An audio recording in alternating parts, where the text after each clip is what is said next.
And are there 7 people on it, or are we down to 6? There, because there's Sarah Walker, but I never. Is there? Liz. I think you- Zay, Liz, Oh, Zay, that's right, right. yeah, she's not feeling. Okay. Do that, Sean. Okay. Okay. Call the meeting to order at 6. Roll call, I'll do the 2 people who aren't here quickly. Sarah Walker is not here, and Zay Child is not here. Got it? Present. Walker, Present. Rivas. Here. Black, On a Zoom, but requesting an excused absence. and Keller is here. And then you'll have to take a vote to excuse Lori's absence. A motion or just a vote? The Make a motion, motion to excuse Lori. Is that right? Or everyone is absent? well, you can do both. So Lori is, we can do Lori's and then we have to do another one. All right. Anyone want to make a motion to excuse Lori? Motion to excuse Laura. A second. Okay, motion by Gatto, second Walker, to excuse Lori. All in favor? Aye. Opposed? 4-0. Okay, and then, Lizzie is sick, or she just coming from a sickness, so Can I do both at the same time? You have to do them all separate. I have to do it separate. But either way, go ahead, yeah, you can. Anyone like to make a motion to excuse Lizzie? I motion to excuse Lizzie. Second. Okay, motion by Walker, second by Gatto. All in favor? Aye. Opposed? I said I too, just. didn't hear it. Okay, and then Sarah Walker. Anyone like to make a motion to excuse Sarah Walker? I'll make a motion to excuse Sarah. Second? Okay, motion by Rivas, second by Gatto, all in favor? Aye. Opposed? 5-0. Approval of minutes from February 26th. Anyone want to make a motion to approve the minutes? Motion to approve the minutes. Second? Second. Okay, motion by Gatto, second Walker, all in favor? Aye. Opposed? 5-0. Citizen comment period. Any citizens want to make comments? There's no citizens, so we'll move on to staff reports and presentations. Receive a report, hold a discussion, and provide staff feedback regarding general updates on department announcements, trail-related amenities, procedures, maintenance, and capital improvements.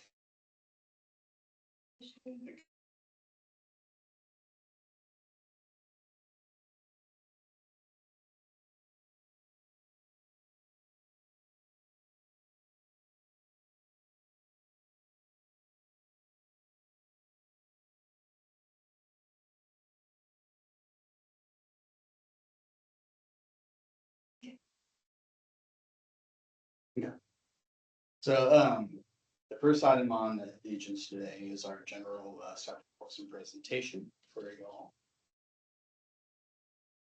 And, on the overview, we have partnership updates, the event report, signage installation update for the trails, CIP project updates. Specifically on top of that, the Philomena to 35 trail and the Lake Kensington Trail as well. I hand it off to Tammy for partnership.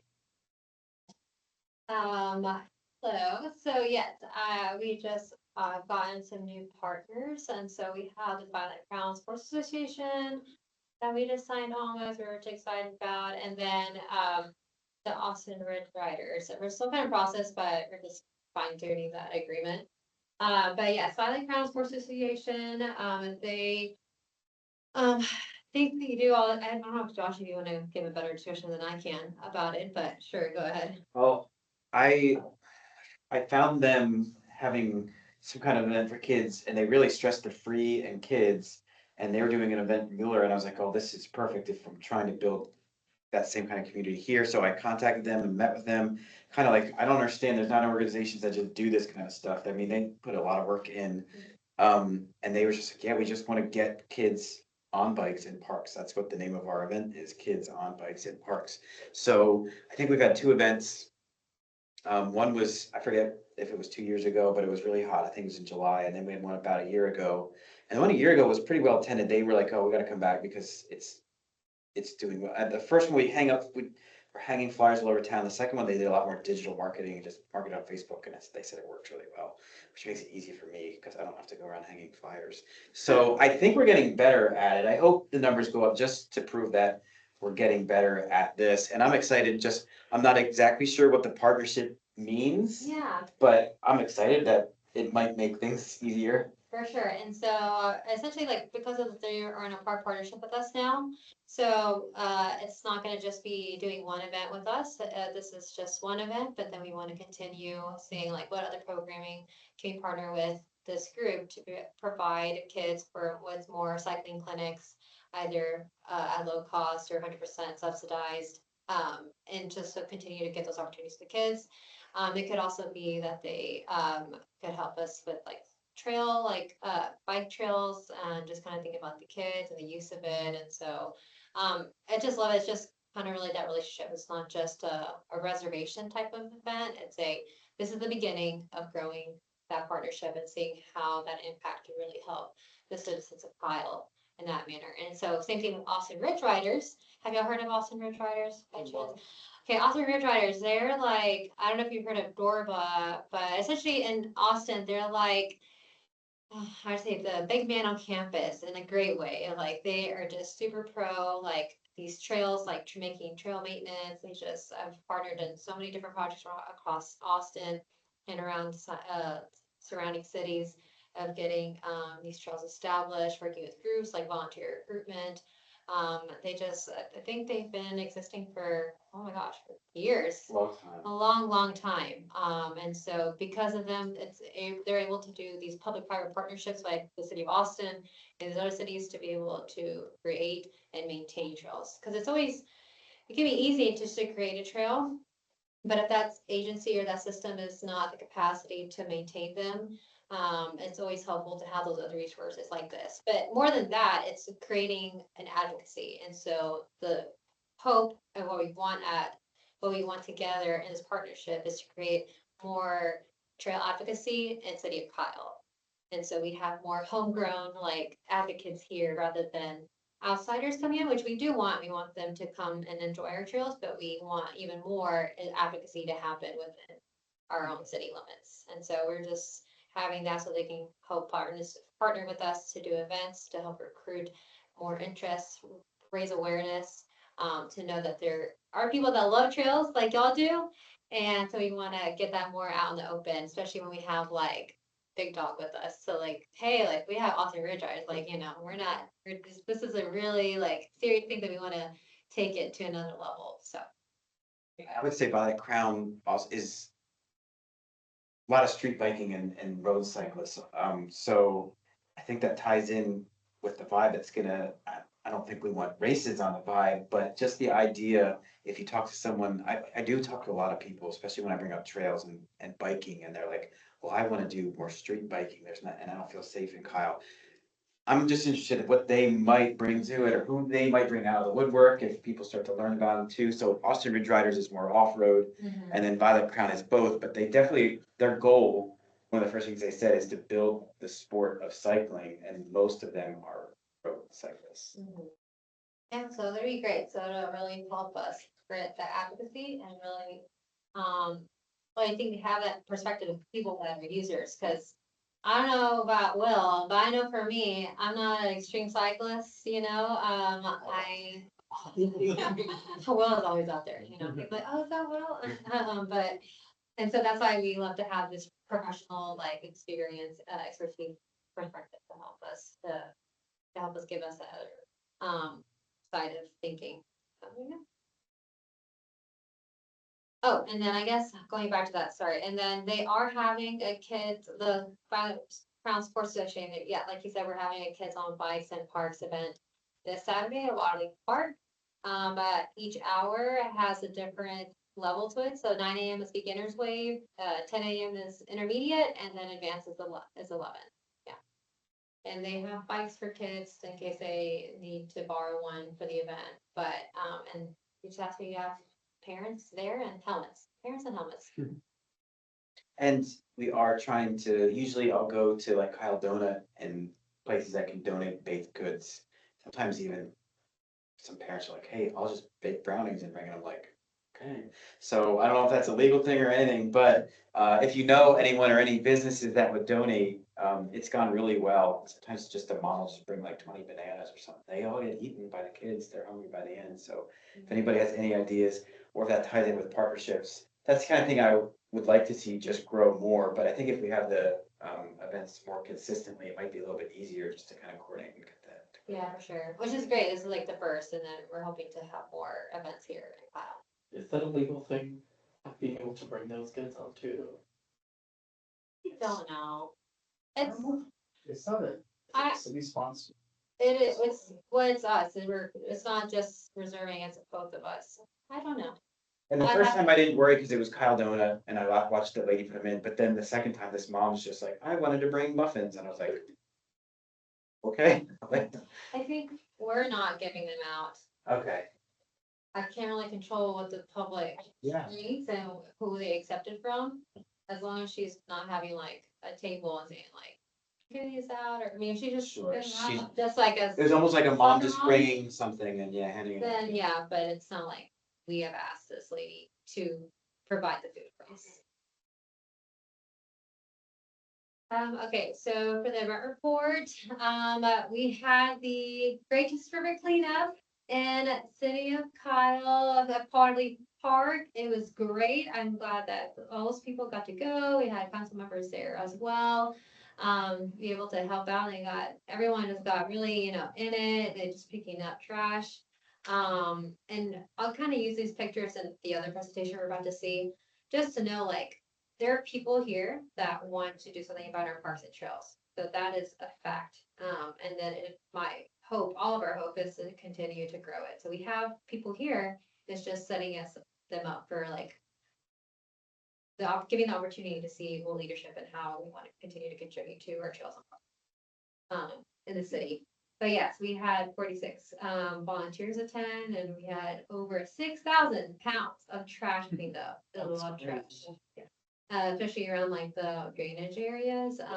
Yeah, and I think in the other presentation, you'll see there's a clear picture of how dirty it is, how dirty it can get in those areas. Thankfully, funny enough, and I was going through the trails to see like, okay, where can we take these people at to like pick up trash? It was kind of hard to find those trails. I was like, this is pretty clean. So I was like, and I was like, oh my gosh, I see a rapper. Don't pick it up. Don't pick it up. Wait until Saturday. So, and so we're really glad that we get to have a group out there. Alright, for signage updates, this is mostly on the east side. All of it is, actually. We are working, and this is Stacy Anderson's particular role. She used to be on the Trails Committee as a staff liaison. But we are getting consistent signage and installed. They started doing it in January. About 30 of them have been, and signs have been placed along the trail. Most of it in the Waterleaf and Button, up to the Button Bridge area at this time, by the end of this month. So, and it's on schedule. So this is funded through the 2020 Parks Bond, that the city had a dollar for dollar match with Hayes County for East Side Trail. And that's, I really only know it at a high level. So if you have any questions, feel free to ask and I'll be happy to pass them along to Stacy on that. Yeah, and this is what we were working on for all that time, and it's all this, not so much that's Cool Springs down there, I think, but all this green stuff right here is where they are. The only confusing part, though, what would make it kind of more coherent, I guess, is to have a trailheads marked and like a map when you get to a park. To be like, hey, there is signage out there. I still think it's intimidating when someone who's never been there to go up and be like, I don't even see, I don't know where those are. You have to like actually kind of know how to get started to find them. And we're actually, as a side note, we're working on early stages of and through the group to design consistent like park entrance signage, Is that part of the parking lot thing that they're doing? Why is it totally different thing? Okay. So, no real details on that, but we are starting those conversations also. That's exciting. Any other questions for this? Okay. CIP updates, so this is going to be just to the right of the Lake Kyle Dog Trot Cabin. And if you're seeing the parking lot, we got the geotech, surveying and boring and pad design, all completed. We actually just applied for the permit yesterday for the building department. So they can sign up on the pad site and all the attachments associated with, like, they have to, it has to be compliant with like the wind load, where their mural is and everything like that, so. We hope to have it done by the end of April. But it kind of depends on how fast the building can get through, but I've been in coordination with them. So, it's gonna be a 38 by 38 pad. So it's pretty large, yeah. Waterleaf restroom, there in the blue dot in the upper left-hand corner on the top image is where the approximate location is. And, it's actually in review now by the state. Oh, yes. So I'm so happy, finally. They have received comments back and they are updating them and sending it back out by the state reviewer. It's a prefab structure, so they have to, there's a state rule that they have to. before they can- So, as part of that project, Public Works crew is gonna come in for the ADA compliant decomposed granite path from the existing bridge at the Plum Creek crossing up to the side as well. Because any improvements over $50,000 by state law, or public improvements, or anything over to the public has to be inspected by the state for ADA compliance. So You understand where that relates on the map? Like, does that make sense over? It's right here, I think, right? no, it's right here. Oh, that's it. So So this is the Button Creek neighborhood here. Yep. Oh, yeah. there's a existing restroom down at the Waterleaf Park ball fields, and this is up at the upstream end of Waterleaf Park. It's about I don't know, half mile, 3/4 mile up. But it will happen. It's also in review, the building departments, trying to gain efficiencies on this project. Was there a strategy for putting the bathroom that far away from the playground? And personally, I like it because it'll draw people in. I was just wondering if there was another reason why it's all the way over there. Partially because it's gonna be part of the future vibe trail. Which and I'll talk about this here in a second, I think I've talked about it before, but otherwise, I don't know particularly, it's a project I've inherited, my role now with the Parks Department. So it is funded by also the 2020 Parks Law. So they decided that 3 years ago. But it's gonna happen, summer 2025. That's when it'll be So installed. we'll have a restroom. With solar panels and lights. Then we're gonna, by summer of 26, we're gonna rip out the decomposed granite path and then replace it with concrete for the actual bike trail, so. This section, in fact. So y'all probably seen this before, but this is a 1.57 mile connection with a 7 neighborhood, or section of the bike trail, 7 neighborhood trailheads. Looks like we have 1, 2, 3, 4 in Waterleaf, 1 in the Button Creek neighborhood, which is number 5, and then 6 and 7 for the Button Creek Park right up there. It's an early design. They are working through the design. We actually just got what's called a preliminary engineering report and updated alignments, and so we've been making comments this last week on it. And so it's at a 30% design, or a little bit more than that actually. And so we're moving forward, and it's going to have it out for bid this fall and under construction and complete by summer of 26. So it's pretty exciting. And You can see the restroom in the middle of the image, right at the intersection with the yellow and orange lines. That's the one we just talked about. So, The key marker at the time. so, yeah, it's pretty cool stuff. Any questions on this? All right. Spring Branch Vibe.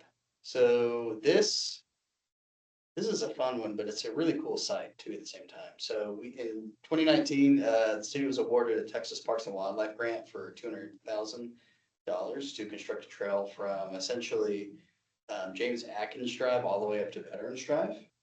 But by the time we got around to 2021, the city had created the citywide vibe trail system, right? And this is along this alignment. So $200,000 back in 2019 would get you pretty far if it was like a DG path or decomposed granite or even just a natural trail, but not with the vibe. The vibe comes in about $2 million a mile. And it's a 12-foot wide concrete path with decorative lighting and conduit and stuff. So it's a lot more expensive and has to be engineered. So in December of 21, our Vibe Trail contractor and designer Schomburg and Polk received a contract with us to get up to a 90% design for $84,000. That's complete now. And then in, let's see, winter, and that's when it was designed by winter of 2023. The full design is 1.92 miles. This fiscal year, we put in the budget to purchase the tract in red. We already own the tract in green. And also finish out the design to 100% and construct the segment of the Vibe Trail that's the yellow lines on with the red and the green site right there. It's approximately a half-mile section. And so we started coordinating with the Silverado HOA, and they were expressed interest in selling the property in red to us. And we're removing the deed restrictions we're in contact with the original developer who put the deed restrictions on the site, because right now it's only for the enjoyment of the HOA residents. But the HOA board doesn't want to maintain it. They don't want to mow it. It's floodplain. It's of no use to them. So we're buying it. And on February 4th, City Council voted to purchase the property. And I just shot an email to them today, the title company, to say get the closing scheduled ASAP. So we're gonna buy it. That's awesome. Yeah. So then we can go into we're wrapping up the next task order for that final 10% design, take it out for bid, probably sometime in the summer, and then get it out for construction starting in the fall. And we don't have money for the rest of that segment, the 1.92 right now. But this section was a priority because we had that grant, which we need to use. Any questions there?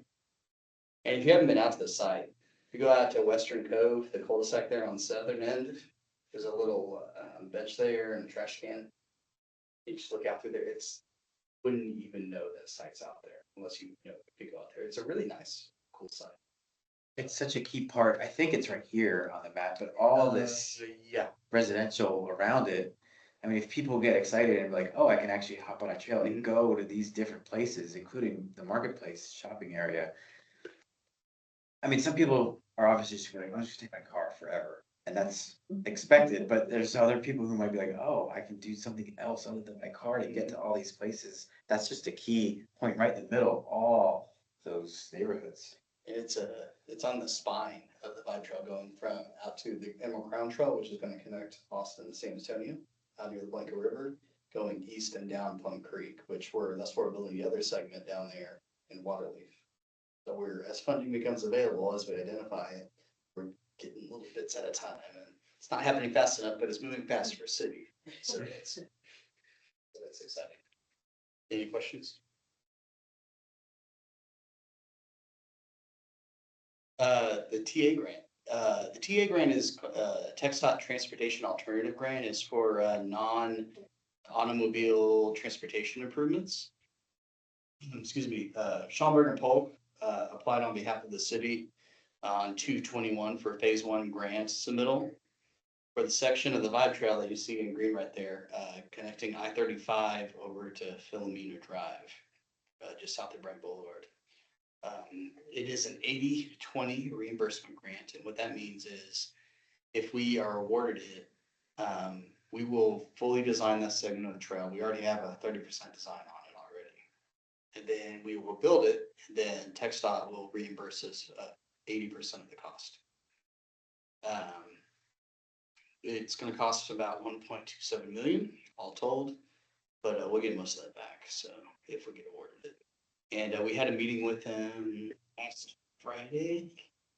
Excuse me. Been covering for a long time, so. And TxDOT was, it was mostly a refining the information gathering meeting from the submittal, and they were asking questions like, well, do you have the right of way? Yes, we do. We have a 15-foot right of way already through there. It's already was deeded over to us when they built that subdivision right there. And connecting it on the creek, it's part of our citywide trail system. And it's already going to connect to the existing shared use path along I-35 right there. That's a 8 to 10 foot wide trail already. So That goes north. north, south. Yeah. Okay. Oh yeah, it's on the northbound side. I see.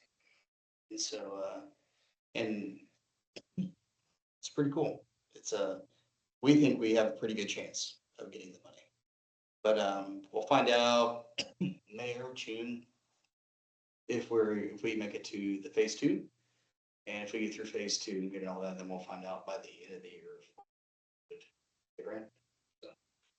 So, And that's what, as I've been learning starting to learn how all this works, it's been exciting to see how the Parks Department, it's like they're doing the work before they write the grant because they know what needs to be set up to get the grant, which that's great. Like, it just seems like that's a system that you guys are kind of nailing down. Yeah. From the little bit that I do understand it, it's exciting to see that starting to happen. But yeah, you have to have like, the foundation of getting funding outside the city is, well, do you have the property? Do you have the right of way? Do you have the easement? If you have that, that's like the key to it, right? And we have that. This site was platted back in like 2009 or something like that. And even at that time, before the city vibe trail system was in place, the original Parks Master Plan was talking about there was at least discussion at the city council level with the Parks Department. Hey, we think we want this trail system up and down Plum Creek. And so they started working on that. Then they got the 2016 master plan in place, and now we're getting a new one in place that makes city more robust right now. So, I didn't realize it went that. yeah, the discussion of it, because I want to say the Violet Crown and Emerald Crown Trail were in the infancy stages of happening. So I think that's kind of when that all started. Any questions on this? Okay. Other sections and other projects, this is Marketplace Avenue. It is it's being funded by the road bond. That's the first project out of the chute, out of 10 projects, I think. The area in green that you see there. It's about a half mile of bike trail. Right now, a majority of it is paved. But the lighting is not yet installed. And it'll cross Marketplace Avenue just below those warehouses. Is there a, oh, yes. there is. Oh, no, it's not gonna work, is it? Not on the TV. You can barely see it. All right there. So these warehouses right here in the upper right-hand corner are just south and adjacent to the Public Safety Center, the new police department building on Kohlers. And there's a trail that runs that connects both of those on the east side along a creekway, and it comes down. You can see the little white squiggly line there. And that's where it ends, and that's what we're picking up, and then jumping across Marketplace and down that western boundary of the St. David Hospital site, which is this site, if you can see that. And it will connect to, trying to get my bearings here. There's that dark red line in the bottom left-hand corner. That's what we're calling the St. David's connector. It'll connect at that southern corner of the water tank site right there. And that's currently under design, and we're getting the easements right now on the south side for both construction and related stuff to build that segment. And that one's gonna be funded by the developer for the Chipotle commercial site. But the project to the north will be completed by next summer, or no, this summer of 25 and 26. So it's pretty exciting. If you if you go west and over the bridge on 1626 and look to the right just to the left of the water tank side, you can see the pavement out there. This is a 20-foot wide section. It's a beefed up, heftier section because it's also an emergency access point for city public works trucks to get down to the water tank side. But it's primarily going to be used for the Vibe Trail. So I have a potentially tough question. Okay. People have said to me that they're not as excited about this section, and when you look at it, it's not connecting residents to Yeah. much. So I'm just wondering, when this is something that is gonna get done pretty quick, it seems like, compared to the rest. So if someone's like, well, why did they do that first? What kind of things can we say to people? Like, why is that getting developed quickly and first? Because that was the easiest project out of the Marketplace Avenue road bonds. For all the projects that are part of that bond Just system. as a part of the road bond that Yeah. might, And so whenever you're developing, I'm gonna put my urban planner hat on. Whenever you're developing or building a road, it's easier to build a road in what you call greenfield versus trying to rebuild a road in an existing setting like Burleson Street or Center Street. Because there are virtually no utilities out there in the way that you have to move out of the way. There's no stormwater, there's no sewer, there's no water out there. We're just building the road and we're installing all those utilities ourselves. So it's from scratch. So this is a field full of cows. And so when it was all negotiated at the same time, the St. David's zoning came through and they specifically wanted it on the west side. So we had to work through like, okay, can you use the money from the road bond to do that? Yeah, it still has a rational nexus, which means it's connected in close proximity to it. And it meets the goals of having a grade separated crossing with a public highway. So it's going underneath the highway and looping back around and daylighting to the south. So all those things combined is why that's happening faster. That's also why some of the other projects in the road bond seem like they're taking a little bit longer because most of the rest are rebuilding existing. And it's a lot more coordination from if you need to purchase right of way or easements and all that kind of stuff. it makes sense. And I'm all for it, but it is harder when someone, believe it or not, people are skeptical of the city. And they see the money on it and they're like, why?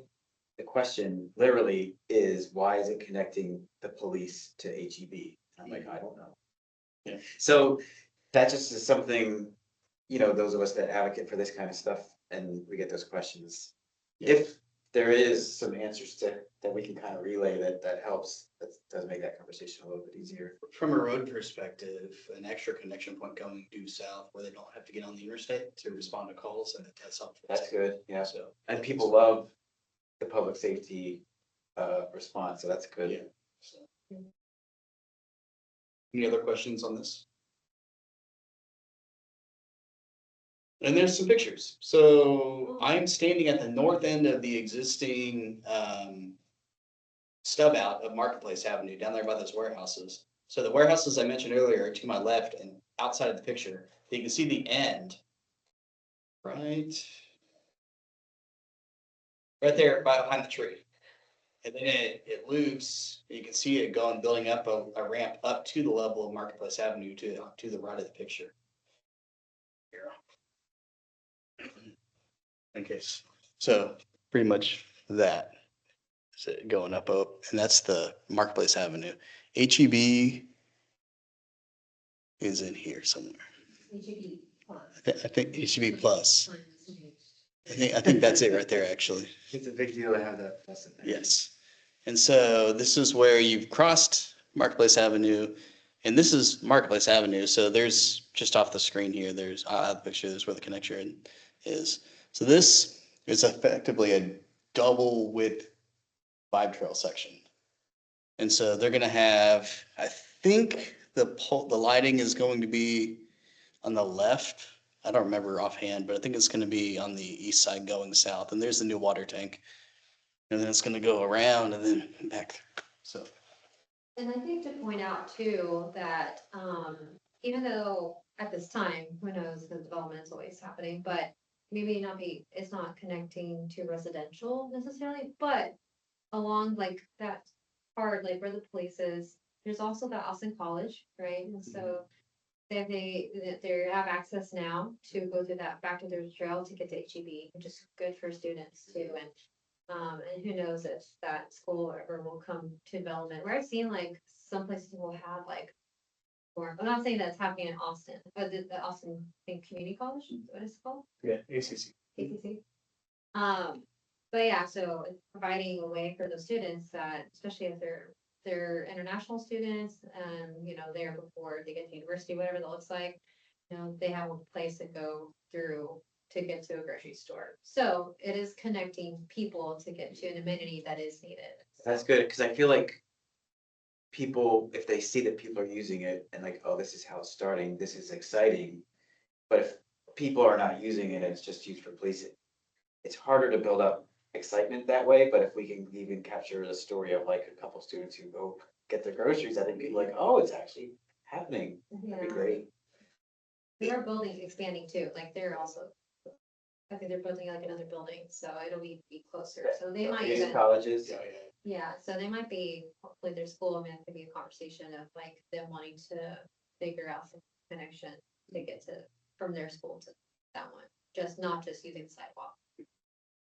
This one going across this marketplace will also have what's called a rapid flashing beacon for pedestrians. I think there's one on, what was it, Barton Springs Road, right there by on the south side of the river as you're going east-west. Is it Austin Heights? Is that what it is? That's Barton Hills. I get the names mixed up. It's just out of downtown. And so what it is, it's whenever you're ready to cross, it's very similar to a crosswalk, but it's for pedestrians specifically. It has flashing beacons. So ahead there's someone coming, so be careful. Let's see what else. Retail roads. This is funded by a tax increment reinvestment zone, number 2, which is at the brick and mortar district over there by the Performing Arts Center. And it is under construction right now. It should be done by late summer of 2025. Oh, wow. The streets in this mixed use development will have a portion of the bike trail. So you can actually see the existing brick section on the west side of Heroes Memorial Park. Between the pond and the existing street of Cromwell Drive as you go north of the little roundabout at the Performing Arts Center. And this will continue north on the same side of the road until it gets to Avenue A and turns west up to La Verde Park. Which you see the pavilion for La Verde Park right there in the picture on the left. But they have, and this was what, 2 weeks ago, maybe I took this picture, I think. And so they have the concrete base laid for it, but this is supposed to be something called the cultural trail portion of the Vibe Trail. And so it's gonna have a brick inlay on top of that. And so it's gonna be a really cool section. So if you wanna know what a finished product looks like, go out to Heroes Memorial Park and the western edge of it, the sidewalk, brick it. So it's gonna, but this is gonna be more straight. So, any questions there? Is this one gonna end up going to that Sprouts supermarket? Yeah, it's gonna go right next to it. I mean, that's something, people who live there and they can take that trail, that's something people get excited. Yeah, looking the picture on the right where the Sprouts is behind the concrete truck. It's kind of hard to see because the gray wall is right in line with the trees behind it with the horizon, but it's there, the center block wall is going. Sprouts does look small compared to the HEB It plus. is. It's like 20,000 square. HEB plus is like 70,000. So yeah, it's but it's Sprouts, it's organic, and that's their market. They do. So, any questions there? Trail build. So this same section for the transportation alternative grant from I-35 to Philomena, we're actually right now, the trail crew is out there blazing that trail for a nature path for the time being until if we're awarded the grant, right? And so that way people can still use it. It'll be a soft surface trail until we are ready to gear up and actually design and build the rest of it. 10 foot wide in that case, because that's the width of the mowers essentially. Future Vibe Trail, and they intend to have this done by end of April. I mean, those mowers, they will chew up branches. You ride over them and they will chew them up. So that's what, but you have to go slow. So that's what's taking a while between that and our other projects over. So here in about a month, hopefully it'll be done and look at it, see where it goes. Lake Kensington Trail, this is a project that, by and large, from a master planning perspective, we've selected Mesa to fully design. This is the nature park that we own approximately 105 acres out there off of AC Lane, just south of Kensington Trails neighborhood. And so they began blazing soft surface trails in there so by the Mesa biologist and consultant access, or consultant could get access to the site. Now, it's not currently open. It is closed to the public because we are going to fully design the site, include portions of the Vibe Trail and some other natural trails, along with other improvements. So this is parkland, but it's not open to the public yet. So it might be a couple of years. And that's it. Thanks, sir. Yeah.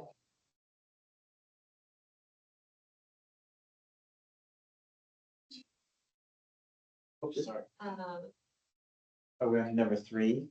Yeah.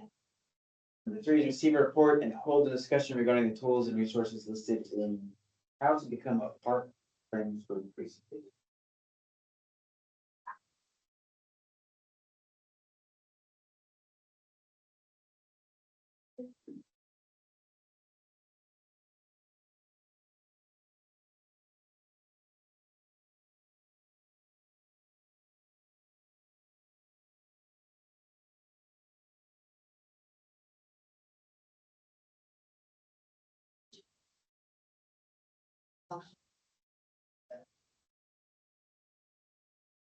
Yeah, I'm gonna stand because my house everything. So, I love that we get to talk about this. It's like one of my favorite things I got to do in my past job, and I'm happy I get to still do this kind of stuff in this job. Is to really help either launch or help maintain friends groups. And so I worked with all different types of groups before, either true friends groups or maybe they were crime watch groups that had a park in the neighborhood. And so they wanted to also have a partnership with us in that. I've also had just nonprofits and they wanted to use it as a service project for their group. Kind of like how Boy Scout groups or Girl Scout group that had a mentoring group that was it was like professionals that mentored high school students. And so they picked one of our parks in a neighborhood that one of them lived in to do like projects out there. And so we got to partnership, and then that park is now being taken care of through that organization. And so there's a lot of different ways, but then there's also the one where it's just the groups that are primarily advocates for that park. And so as more park properties are coming online, that means that we need to start generating like that excitement and passion and like advocacy. So it's not just a city, because of course we'll always continue to maintain them and keep them on high quality standards.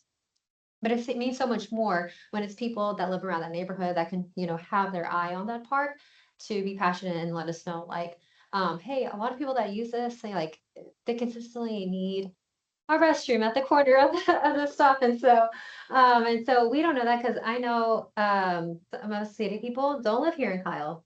Some of us don't live in that neighborhood of the park. And so we truly need people like boots on the ground to tell us how we can continue and to invest and partner through different resources. So I really like this, and I really hope it gets your wheels spinning and to think like, how can I start a friends group for my park in my neighborhood or the trail that's coming up? It doesn't even have to be here now, but knowing that it's coming up, maybe you could be friends of Vibe Trail. What does that look like, So I'm just kind of really excited about that. So we'll go through this purpose, the agreements, current partners that we have with the city of Kyle, and just some examples of scope of work. And then just friends group that are in surrounding cities, and just beginning steps to kind of get the ball rolling if you want to pursue that.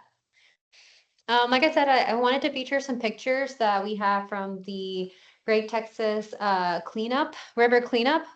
Just to know, like, there's the bodies are here, like the people and the ability capacity is here. As you can see on this left side, it's really dirty. Like it was just filled to the nines with like water bottles and just a whole bunch of trash.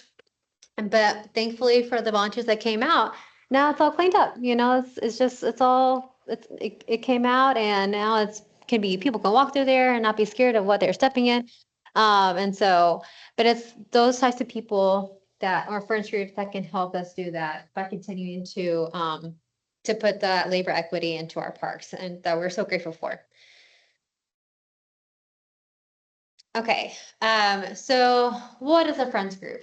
It can be different things that can serve different purposes. As we kind of just talked about in the past presentation, right? There's also ridge riders that are more off-road trails, and then like the Violet Crown Sports Association, they're more road or cycling, so that's kind of like their thing. And so each group can have its own type of scope if you will.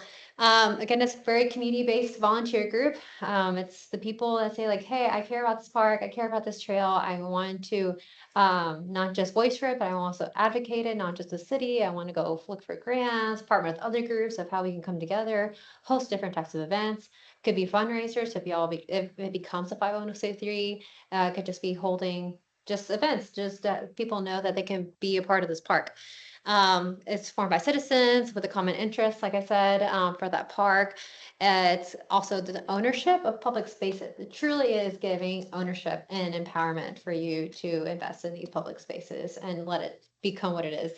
If you go to these cities, let's say Austin, that they've had parks for a long time. They've been built out for a while now.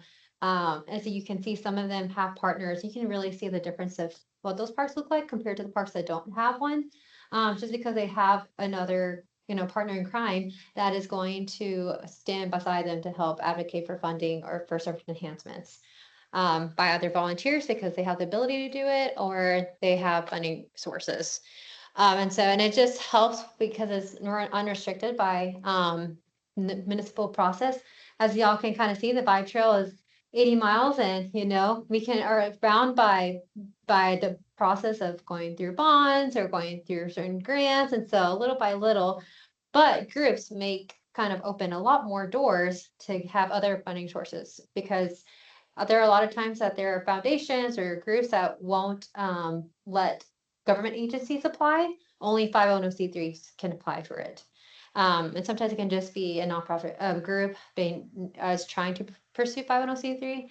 But yeah, there's just some things that we can apply for. And sometimes because we have the group, they get things a lot quicker. Like I remember there was this one group and they applied for a grant and they got to build with the grant, they got to build a pavilion. There's another group that I know that they got to build a pollinator garden in their park because of the grant that they got. So it just moves a lot of things quicker because the best we can tell you sometimes is like, that is a great idea. We have to find the funding for it and we also have to look at our priorities list. And so, because we always want to make sure all our parks have the highest quality basic standards, right? They make sure that everyone has a great playground with shade, have a parking lot that's not of, what is it, right? Our parking lots are just, DG, right? Close granted. Oh, sorry, yeah, even that, like, I was like, oh, well, I'd love to fund that, but we need to put like real parking lots in our parks or whatever, so. But these groups really, get to get more things in the parks quickly because of what they're doing. Again, they're stakeholders and advocates. And so I kind of just used this picture. There was this one group that I worked with in Dallas called Friends of Willis Winters.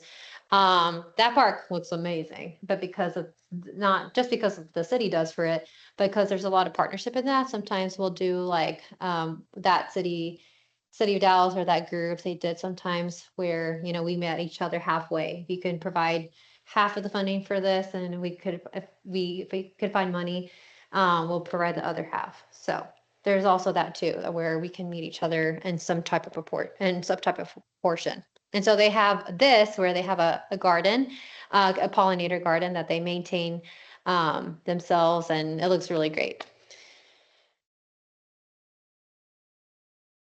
Okay, and then I would say these are kind of the main kind of I guess, beginning parts of the Friends group, of really getting it going is first is recruitment, right? So it's like, yes, I want to do it, but you definitely need people to do it with you because you don't want to get burnt out, because you're not the only one. Who life is really unexpected, and if you want a group to be sustainable, you need to have just recruit with other people that also just as passionate about trails or parks as you are and green spaces. And so definitely recruitment is important. Then once you have the core group of people, then you want to think about, okay, in this core group of people, which I always recommend 5, it's just helpful as, to really handle, just life unexpected stages. Once you have your core group, then you just think about the capacity and resources. Like, okay, what can we do? Can we only really at this point just help maybe pick up litter and debris at this place? Or is it, maybe we're all event planners, we're great at planning events and we want to raise more awareness for our park. Yeah, so just evaluating what the capacity is and the resources are, and then just priority needs. Okay, you have this park, you have this trail. What exactly are we wanting or advocating for this trailer park, and really listing out the priority needs, and then looking at the goal setting for that.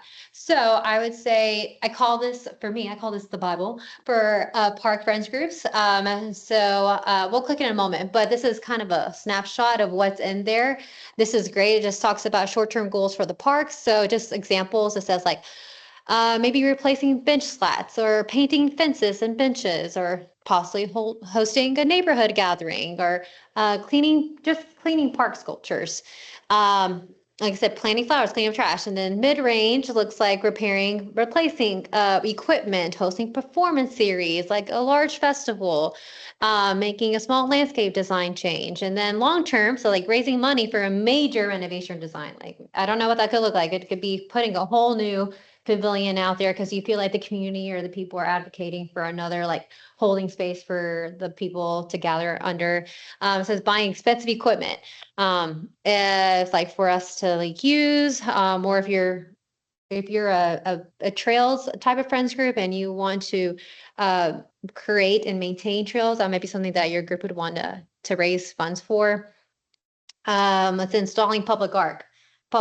So again, long-term goals, but it gets there through all these smaller ones. And then there's for the group, but then here's for your group, for the park, and this is for your group, like meeting with the park supervisor manager. Thankfully, for us here in the room, y'all have a great relationship with the park staff, and we're very pro community, so we love to meet people that want to advocate for the park. And then it could be also writing your bylaws to continue putting that structure in place for your group, becoming familiar with your local police. So it just has great examples. And said mid-range, like winning a small grant. There's a lot of grants that are local, so those are really easier to apply for and possibly get. Changing membership fees. And so again, so things for the park and then things for your own groups to continue to advance, to be able to do more in your park. Yeah, can you click on that real quick? So you can see what it looks like. But yeah, it is a PDF and it's 69 pages and it's, I will say, very thorough, but really good. Yeah, you can keep scrolling down. Yeah, it says like planning organization. Yeah, keep going down. And we can access this via the city website, just clicking on exhibit and then click on the link. Yes, yeah. And you can also Google like NRPA Advocate Handbook or whatever it's out there, and it should pop up. But I went through it and I was like, oh my goodness, it does not, it gives you very like good step-by-steps for sure. I love it. It was really good. Yeah, because it's really thick stuff. Even talks about legal stuff. And so, yeah, that's that from the book. Yeah, it really goes into like how do you make like bylaws, or how do you get your committee and all the, if you want to do committees, and so meetings too. But yeah, so again, that's a great resource that I encourage all Friends groups to look at. Okay, you can go back to the. Thank you. Oh. Like I said, we are pro community involvement. I would say very much so. I think a lot of people can attest to that. We enjoy meeting people. I think I think just this week alone, I've met with like 2 community members. Because it's a question that they had. And I would sometimes I'm always so surprised, like, wow, we are really making time to meet with a citizen, like in person. And as Will just mentioned, we're like always crazy busy, but we never want to be too busy. Always make time to meet with our citizens that are raising concern or something to bring to our attention about a park or trail and their community. And so that's why we made a way to have a more of a relationship type with these groups, whoever they may be. These park partnership agreements, the low risk, they're between us and that participant, the group to provide services, and the services for the park property can really range. It could just be performing services like picking up litter and debris. Maybe it's planting, helping maintain some landscape beds that are there. And then the other part is funding, but it kind of would be like more of a mid or long range type of thing of funding service enhancements. Because like I said, you do have to be a 501c3 to fundraise for the Parker Trails. And then with that, we'll create deal points depending on what type of work that people want you to do. And again, really for both our groups is we just really want to serve the public well, especially getting to have a partner that's on the roots. It's even better because you're hearing their perspective. And so with that, I wanted to just show you some examples of scope of work, because not each group has the same thing. And so I just want to make sure, really bring it down to say that it's feasible for whatever your group is willing to do that year. I guess switch around. Sorry. So these are our current partners. We also have one for people that do work out of our community garden. So we have Kyle Garden Club, we have Unforgettable Family and Friends, Boy Scout Crew 26. We have Snooze AM Eatery. They all have one with us too. We have Hayes County Master Naturalist. And we have also sometimes certain citizens, if they're wanting to do some work, that's all year round.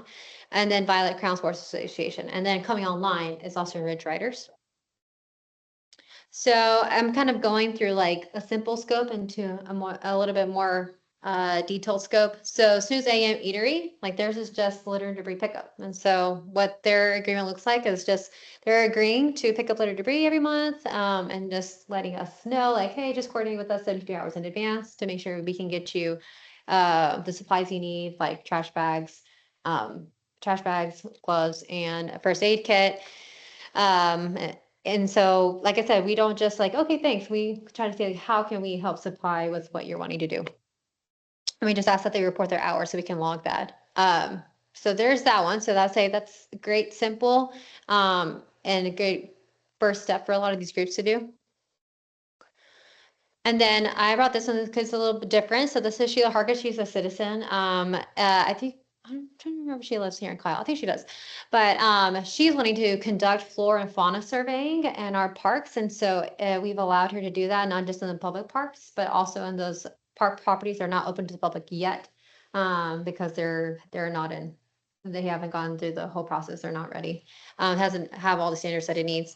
But we're allowing her and to do that because she's going out there and she's collecting all the citizen scientist data on the iNaturalist. Does anyone know? Do y'all know what iNaturalist is? You know, Really? you take a picture of something and then it identifies it, right? You get a high five in it. Yes, iNaturalist survey is great. It really helps inform us, especially with park planning and design. I want to make sure that we are making good decisions environmentally. And so this is great that we're so glad that we're in partner with her and that she's just, spotting, and yeah, she's taking all the species that are around. So to really see like, if there's certain like extinct, not extinct, if there's birds or insects, and other, just other species that are needed to note, especially if it's invasive. We want to make sure that we know where all the invasive species are, because we want to take that out so it's not killing our native plants. And then she just shares that with us with our Park and Rec department, and she logs that as well. Okay, and then this is another one. So this is kind of a one of our more advanced scope of work. So this is Hayes County Master Naturalist. We kind of state like what they are. So they're volunteers from all over this county that like to do surveying of flora and fauna. They also do certain projects. They have like these these classes where they learn how to be a master naturalist, and they kind of go by classes, and they usually do a project. And so it can be conducting, I don't know, it could be conducting a nature walk, it can be planting a pollinator garden and maintaining it. It really varies.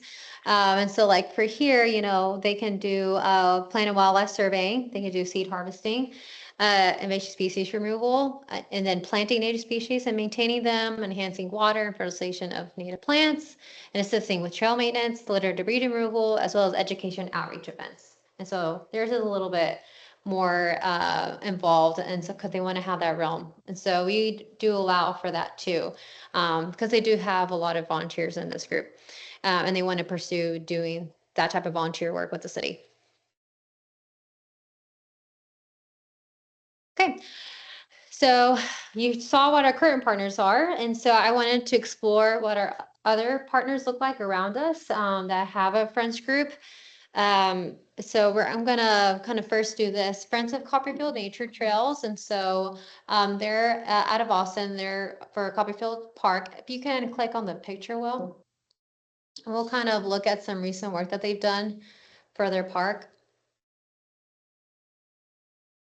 Yeah, right there. So I think them with, and I think they're under the umbrella of the Austin Parks Foundation. But yeah, they're just neighbors, and I believe, yeah, go, keep rolling. There you go. Wait. Yeah, right there. Yeah. Let's say they got awarded 6,523, and they were able to add some sidewalks, build fencing, and clear brush, you know, for the trail.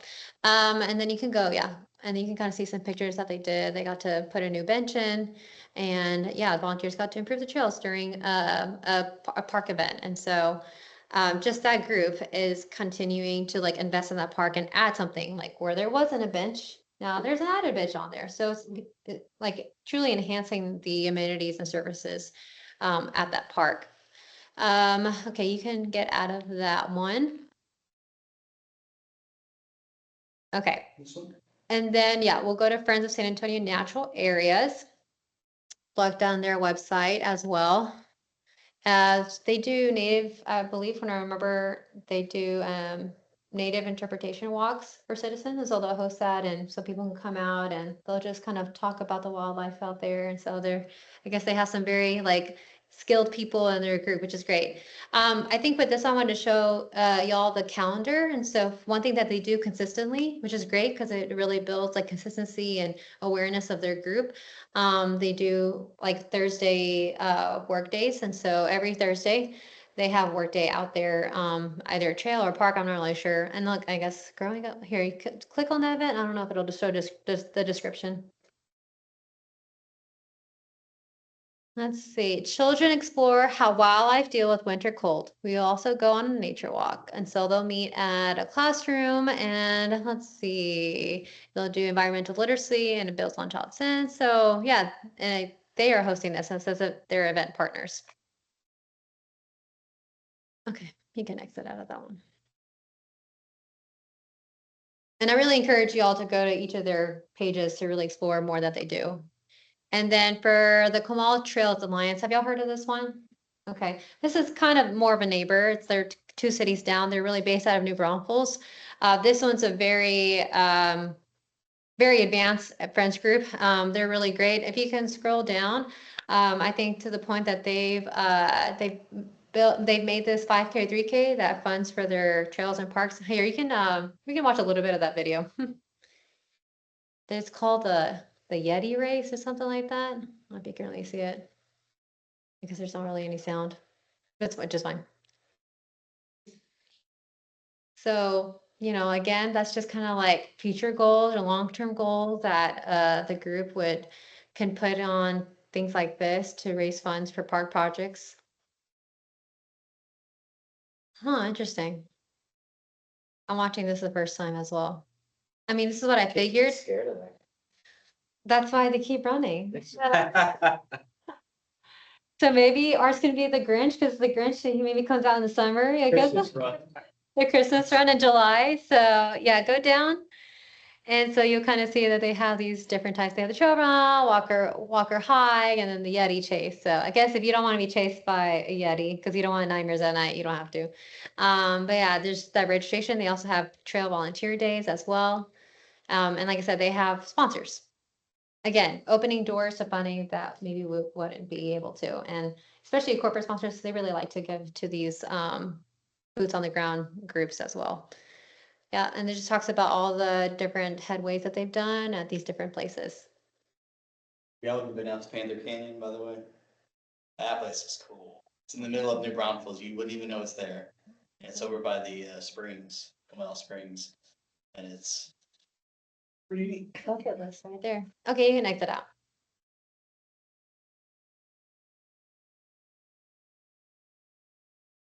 My encouragement too, and usually they're pretty open about it. And if you really would like to make a connection with these groups, let me know, and I'm happy to set up a meeting with them. I've done that where I had a group where they were just starting out with a more advanced group to have kind of like that mentorship opportunity because they've been through it, right? They used to be small, like, and they grew over time, right? And they always had the best type of advice on how to get there. And so if that's something any of y'all want to pursue because you would like to start a friends group, let me know. And I'm sure that they wouldn't mind us going or you going to their board meetings and just sitting just to hear like what they talk about, like how do they form, like what is it that they put on the agenda. And so you know that you don't have to reinvent the wheel. All right, so we've seen how other groups have done it. We've seen what our neighbor groups have done. We've seen our current partners. And so this is just kind of initial steps to create a group. So I'd say one is to establish a friends group, which means, like I said, recruiting. So thinking about who are the 5 people you want to start in this group, almost like your investor group or whatever they'll look like in business world. But, you know, think about who is it that you want to come invite at dinner and say, hey guys, you get to have chips and salsa, but we're also talking about our Parker Trail. And then we'll talk, then you would, when everyone says, yes, like I'm for it, I want to invest in this trail or park.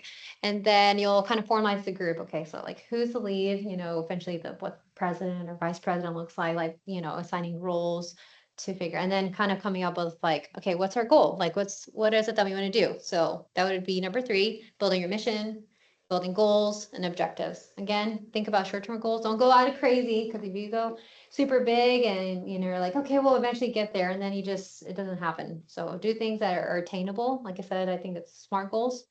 So that as you continue to check off and succeed at them, you can continue to grow. So you know, what's it called? You're encouraged by all the things that you're completing. Once you know the general mission and goals and objectives y'all want to go for, create a scope of work that would go with the park partnership agreement. And then you'll meet with us to talk about what that scope of work looks like for your group for that Parker Trail. So we're going to talk about, okay, like I think this is great, you know, we can maybe help you provide with these supplies or maybe we can help plan like, you know, where you're not having to, we can waive the fee for the reservation of a pavilion because y'all are hosting a park advocacy or volunteer recruitment event. So it's definitely a working discussion. Okay, and that's all I have. So any thoughts, anything that's kind of sparked, any questions you have? Does this seem like a little bit more attainable? And I say that especially as this committee, I don't know if it'll end in June, July, or to continue. But really it's, the hope is that whenever it ends, that y'all feel equipped to be able to launch and do something for your own friends group. Not that I'm asking, okay, now you're gonna start a friends group, but you know, you're in your own life stage, but you can share that information and let people know that they can do this in Kyle. Like we are definitely have the capacity, we have the people here. We just need to give them that leadership opportunity to do that as well. So any thoughts, anything that kind of just sparked in your head and it's like, oh man, it'd be great if I could do this. I mean, I think that's a really good idea, and in my mind, I was trying to think of who those people would be. Again, July is approaching pretty quickly, so that's something that I've been trying to think about. What place I would like to, you know, like Kyle is right next to my house, and so that's something I'm like, okay, how can I enhance that? How can I bring people together to do something. So this is a really good resource, and I'm gonna definitely give more time to read that attachment that you had to. Yeah, the handbook. Yeah, for sure. And if you and I would say if you find that group and you're like, okay, I think we like to meet on a more regular basis. I think this is really something that's gonna come to fruition. Send me an email and I can figure out where I can find a space for you. So you're not having to, if you don't feel like being someone's house wouldn't be extra productive, you really wanted to make it established. And so maybe you want to do it at the library or something like that. So just let me know. And so that we can try to waive those fees for you for reserving. We also have 3 classrooms. And we also have 3 classrooms that are public too. Month and a half, so. Yeah. Do parks administration facility. Yeah, we just have to figure out, I just have, figure out all that, cause then there's staffing, right? Yeah. We have Republic Drive, which is off of BB Road. So we go northbound, Mhm. past Lowe's and the first street. Behind Lowe's that you see by those apartments being built, it's called BB Road. And you go past that and around the S curve with the manufactured homes. To the left, there's a spur of a street called Republic Drive. All the way at the end on the right, 2 buildings, so they're under renovation right now. So that project in itself should be done in May. It'll be done latest. And then, He's pushing back versus April now. Did you say it's on the same side as Lowe's? no, it's on the same side of the highway. as Lowe's. So. Yeah, it's like, there's like a Puerto Rico at, Stacy and BB, So it's, and then there's that school. So if you keep going down, you're going towards the highway. I think that is the road that is giving my community a hard time, but I won't dive Cause into it's, that. Cause it's, I live in Sunset Hills. uh, It is a easement, and we don't have access back there, and they're like, no, you can't chop it down, so like, there's these tall weeds behind my fence, but we don't have access to go back there, and I'm like. oh, I know you, that's, So we're what the about- next street. Yes, and so it's like that, where it's like right behind, I think, between Republic Drive and Sunset Hills. Like where the water tower is, it's like private property, so we can't get back there, but our fences. We're like looking at our line, like our property lines, because we don't know if our fences should have been pushed back, because there's a great deal of space that we are responsible for maintaining, but we don't have access to get back there, and it's been, I'm like, hold on, that sounds That is. familiar, but yeah, that's been our little bit of a struggle for years. Reach out to the planning. The planning department. And code enforcement. Any other thoughts, questions? And my goal really with the presentation, I hope I've made it where it's a reality. Like I wanted to make it seem like, hey, this does seem realistic that it could happen. It doesn't seem like over the top, like, oh, I have to be a millionaire or I have to make a lot of money to be able to make a group like this. So I really wanted to make sure it is realistic to do. I did have a question. Yeah. And not that I have a 501c or anything, but should that happen and then we're looking to apply for a grant, would someone provide some guidance, or would that be too much of a conflict of interest? I don't know about conflict of interest from that. Just like- But if I you're. don't think a conflict of interest. Sometimes they'll this library, another library, but I know either libraries around or just places too. Well, there's a lot of, I mean, YouTube videos are really great, but then there's some groups that will post like how to write a grant and other groups, especially if there's like, I don't know this area. I just moved here, so I don't know all the resources that are around this Austin Metro place area.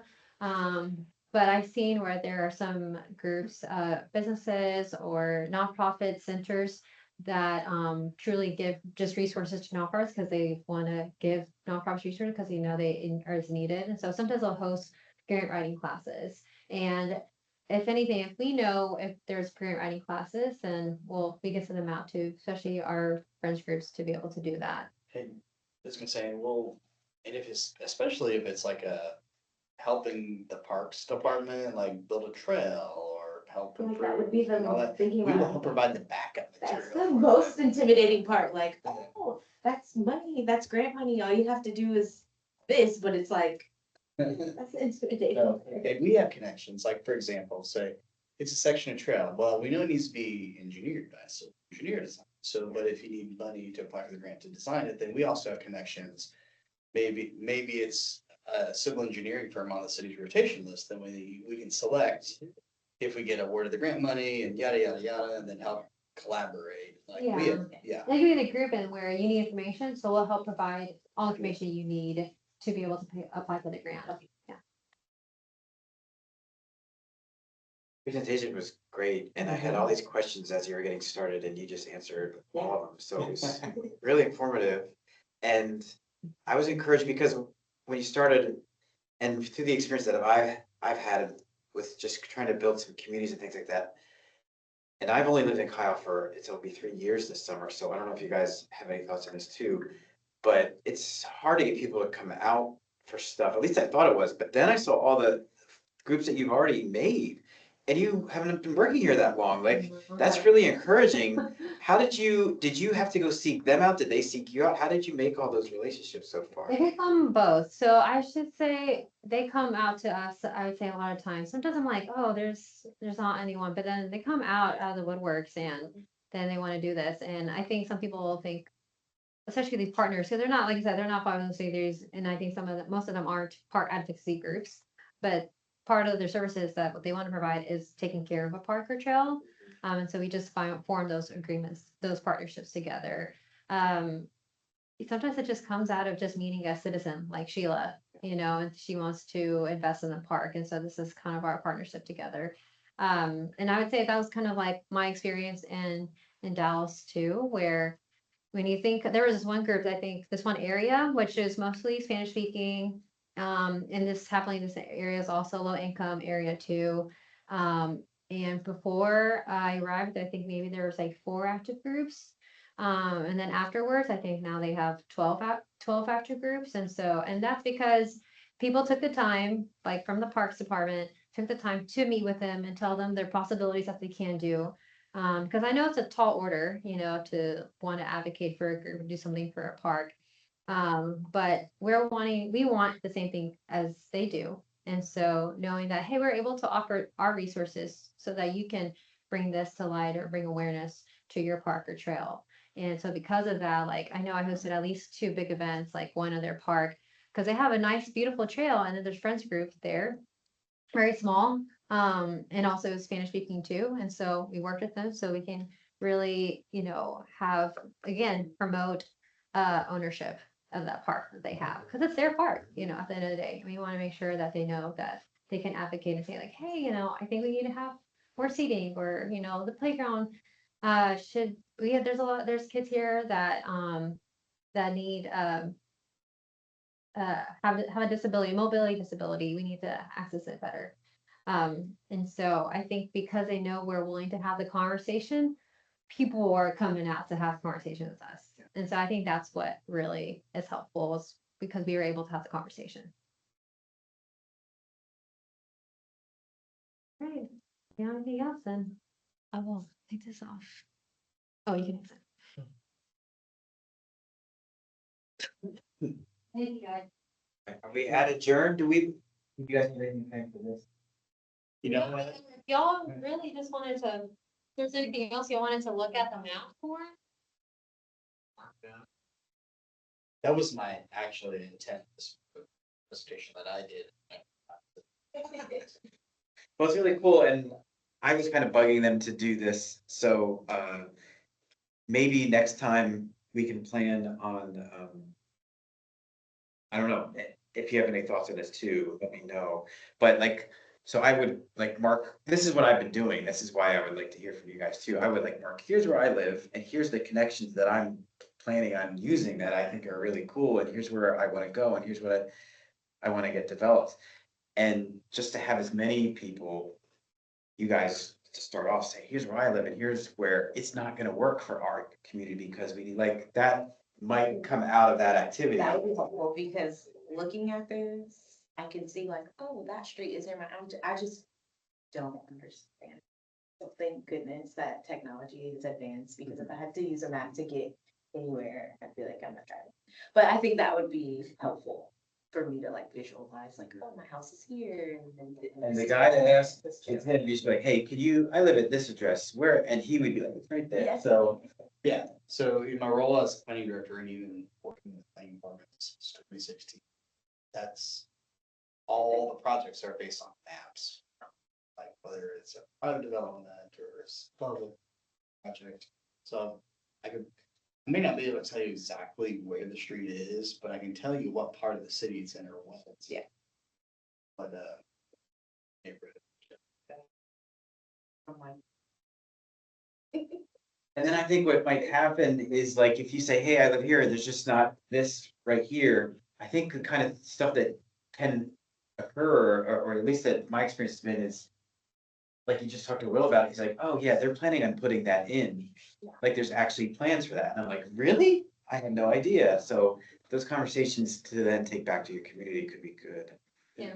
So maybe next time come in with already have Maybe, I mean, some I would kind of make, idea of your area, having scoped out this as well as your own neighborhood. If it's a proposed one, maybe drive by.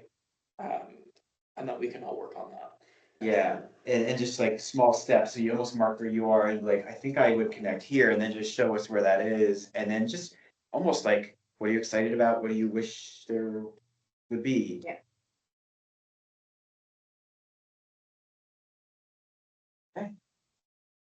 Would anyone like to make a motion to adjourn? Motion to adjourn. I second. Motion to adjourn by Gatto, second by Walker, in favor, Aye. opposed? Thank you for those presentations. No, thank you. So inspired. Great, that's awesome. It does. Because of the French group thing? Yeah. That can be too heavy, I don't know. It's like, it's really, I come from a place where there are. Like, I'm from East Coast, so there are no splash pads, and like, if you wanna do anything with water, you have to pay, so like. This is just a new world, and it's really nice, and I can get my kids, are little. 3 and 1.5, so I can get them outside and to do, like, last summer, I used so many of the city's resources. We were out, I would say 99% of last summer, every single day, because they go to daycare through my district, so they're closed. When we're out of school, the kids are with me, and it was just like amazing how many resources the city has. We did something every day. I didn't have to pay. All in Kyle. Yeah.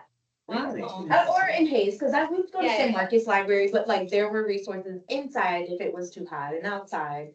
It's just amazing. Love it. When they were looking for people to join committees, I'm like, the city has given us so much. I feel like it is my duty to give back. That's In some way, and that's how I actually got. I love it. Like, I wouldn't have survived. We don't have family here either, so it's just me. Like, I wouldn't have survived unless. Had all those amenities. Yeah. I know, I love reading. That's So I go encouraging to to hear, festivals. because I had that when I was in the little kid stage, you know, my kids are, I lived in South Austin. Mhm. And I intentionally wanted to be there because I knew of all the parks and all the places and the pools and things like that. So I don't even know, my kids are just a different stage now. Yeah, So I'm so encouraged, I didn't know there was that many places here. Yeah. yeah. Because I did rely on splash pads all the time. And it's like, it's nice, you get them outside before it gets hot, and you get their energy out, and take a nap, and then like, you can take a trip to the library, and you can do story time, and they.